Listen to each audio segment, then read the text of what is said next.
حکایتی واقعہ ہے، حکایت لکھنے کی ضرورت نہیں ہوتی ہے، مگر کچھ لوگ لکھتے ہیں اس واقعے کو کہ عورتوں کو عبرت مل جائے۔ تم دنیا والوں کے سامنے اللہ کے ولی ہو، اگر تم گھر میں ہو تو گھر کی عورتوں کے سامنے تم کچھ نہیں ہو۔ دیکھو تم میں سے اگر کوئی تہجد گزارے اس کو بیوی ایکسپٹ کرنے کے لیے تیار ہی نہیں، اگر وہ بیوی کو کہے میں تہجد گزار ہوں، بیوی کہتی ہے پھر کیا ہے، تہجد گزارے پھر کیا ہو۔ اسی طریقے کا ایک بزرگ تھا، اللہ کا ولی، اللہ کا ولی تھا، بڑا خطرناک تھا یہ، مگر یہ بات سچ ہے کہ یہ اللہ کا ولی تھا، ایسی بات نہیں ہے کہ جھوٹ کہہ رہا ہوں، یہ اللہ کا ولی تھا۔ اور اللہ کا ولی وہ ہوتا ہے جس نے پوری زندگی اللہ کے دین کے لیے وقف کر دی۔ اور میں کہنا چاہتا ہوں کہ ایک دن ایسا ہوا کہ اس اللہ کے ولی کے ساتھ مریدین لگے ہوئے تھے، پیر تھا، پیر صاحب تھے نا، اللہ کے ولی جو نیک بندے ہوا کرتے ہیں ان کی خدمت گزاری کرنے کے لیے بہت سارے لوگ اپنے آپ کو لاتے ہیں، خدمت کے لیے حاضر کرتے ہیں، ہم حضرت آپ کی ٹانگیں دبائیں گے، ایک حضرت آتے ہیں وہ ہاتھ دباتا ہے، ایک حضرت آتا ہے وہ مالش کرتا ہے، یہ پیروں کی عزت ہے۔ تو اس آدمی کی خدمت کے لیے 10 آدمی آتے تھے، مگر بیچ میں بیوی آتی تھی، وہ کہتی تھی، یہ اس کو کہتے ہیں حضرت آپ بہت اچھے، بیچ میں بیوی آتی تھی، اٹھو کچن کے باتوں کو۔ مریدین کو برداشت نہیں ہوتا تھا، ہمارے پیر کو یہ ایسے بدتمیزی کر رہی ہے۔ انہوں نے مشورہ دیا پیر صاحب کو کہ آپ اس بیوی کو طلاق دے دیں، یہ آپ کی ریسپیکٹ نہیں کر رہی ہے۔ اس نے کہا یار یہ جو بھی ہے، جو کچھ بھی ہے، مگر ایک چیز ہے اس کے اندر، یہ بڑی وفادار ہے کہ اس نے میرے گھر میں روٹی سوکھی کھائی، کبھی نہیں کھائی، کبھی ایک کی جگہ آدھی کھائی، مگر میرے ساتھ کبھی بے وفائی نہیں کی، میں اس کو طلاق نہیں دے سکتا۔ اور مریدین نے اور ایک مشورہ دیا، کہا حضرت آپ اس کو ایک تجلی دکھائے، کوئی اس کو ایسا کوئی یہ دکھائے، یہ کیا نام ہے، کرامت کوئی ایسی دکھائے جس کی وجہ سے یہ آپ پر فدا ہو جائے۔ اچھا ایسا کا یہ مشورہ آپ کا صحیح ہے۔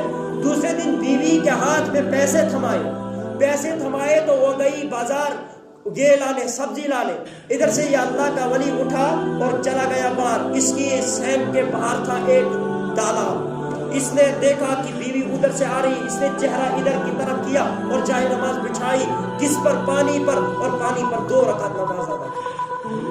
بیوی دیکھ کے حیران، یہ ہے اللہ کا ولی، وہ جو گھر میں بیٹھا ہوا ہے نا، 10 آدمیوں کو خدمت میں لگا، جھوٹی اللہ کا ولی بنتا، یہ دیکھو یہ پانی پر نماز پڑھتا، یہ اللہ کا ولی۔ اچھا ادھر سے ہی دیکھتی کیا ہے کہ اس نے سلام پھیری اور اس نے جائے نماز کو حکم کیا۔ اللہ کے ولیوں کے ساتھ اللہ کی مدد ہوتی، اس چیز کا انکار نہیں کرنا۔ تو اس نے جائے نماز کے ساتھ ہی اڑ گیا، ہوا میں اڑ رہا۔ اس نے کہا یہ سچ میں اللہ کا ولی ہے، دیکھو کیسا پیر اچھا ہے۔ اور گھر توڑ کے آئی، آج اپنے پیر کو گھر میں بتاؤں گی، یہ دیکھ پیر کس کو کہتے ہیں، تو گھر میں منڈکش جیسا بیٹھا ہے، یہ کون سا پیر ہوتا ہے؟ تو 10 آدمیوں کو خدمت میں لگائے۔ پیر تو وہ ہے جو کیا پانی کے اوپر نماز پڑھتا ہے، پیر تو وہ ہے جو ہواؤں میں اڑتا ہے۔ تو کیسا پیر ہے؟ تو نے آج تک ایسا کچھ کر کے نہیں دکھایا۔ آج تو گھر میں آ گئی تو یہ بیٹھا ہے، اس سے پہلے ہی یہ بیٹھا ہے اپنے کمرے میں، مریدین لگے ہیں، کوئی ٹانگ دبا رہا ہے، کوئی ہاتھ دبا رہا ہے۔ تو یہ آ گئی باہر سے کہتی ہے، او جناب میری بات سنو۔ کہتا ہاں جی، کہتے ہیں کہ آج میں اللہ کے ولی کو دیکھ کے آیا۔ اچھا کیسا تھا؟ وہ اس نے پہلے جائے نماز بچھائی اور 2 رکعت نماز کس پر ادا کی؟ پانی پر۔ اس کے بعد وہیں سے اڑ کے ہوا میں اڑنے لگا۔ وہ دیکھو وہ کیسا پیر ہے۔ کہا قسم کھا تو نے اس کو پیر مانا؟ لیکن اللہ کی قسم اس کو کیا ماننا، وہ تو سچ میں پیر ہے یار، اس کو کیا ماننا؟ کہا بیوی آئی بات بتاؤ، یہ تو راز کی بات تھی مگر بتا دے تو وہ نہیں تھا۔ کہتی تبھی تم ٹیڑے ہو گئے، کیا تبھی تم ٹیڑے ہو گئے؟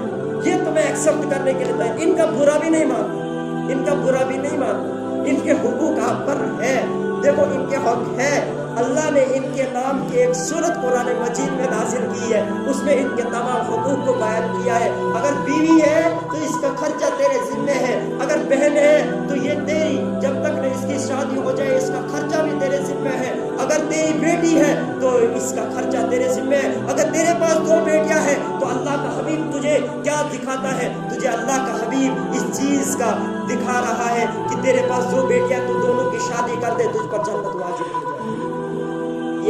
یہ ہے اللہ نے ہم کو دی ہے نوریانیت ہے، انہی سے نبی بھی جنم دیتے ہیں، انہی سے ولی بھی جنم دیتے ہیں، انہی سے اللہ کے اکابر بھی جنم دیتے ہیں، ان کو حقیر نہ سمجھنا۔ البتہ فرق یہ ہو گئی ہے آج عورتوں کی تمنائیں تھوڑی سی ناپاک ہو گئی ہے، جس کی وجہ سے فلم اسٹار پیدا ہو رہے ہیں، جس کی وجہ سے گانے گانے والے، شراب نوشیاں کرنے والے، عورتوں کی عزت لوٹنے والے پیدا ہو رہے ہیں۔ اگر اسی طریقے سے جس طریقے سے خواجہ قطب الدین بختیار کاکی کی ماں عبادت گزار تھی اور اللہ کی ولی تھی وہ بھی، اور جس طریقے سے اس نے اپنے بچے کی تربیت کی تھی، اگر اسی طریقے سے آج کی مائیں بھی اپنے بچوں کو تربیت کرے گی تو میں اس چیز کا حوالہ دیتا ہوں آج بھی ڈاکٹر اسرار جیسے عالم پیدا ہوں گے، آج بھی رشید احمد گنگوئی کی طرح پیدا ہوں گے عالم دین، حکیم الامت اشرف علی تھانوی کی طرح پیدا ہوں گے، مولانا سید ابو العلا مودودی کی طرح عالم پیدا ہو جائیں گے۔ کیا خیال ہے اس کے بارے میں؟ اپنے گھروں میں تربیت کو لائق کر دو۔ دیکھو آپ لوگ مسجدوں میں سنتے ہیں، گھروں میں یہ چیزیں سنایا کرو۔ دیکھو یہ آپ کے اوپر تب تک بوجھ ہے جب تک نہ آپ اس کی دعوت 10 آدمی۔ اللہ تعالی ہم سب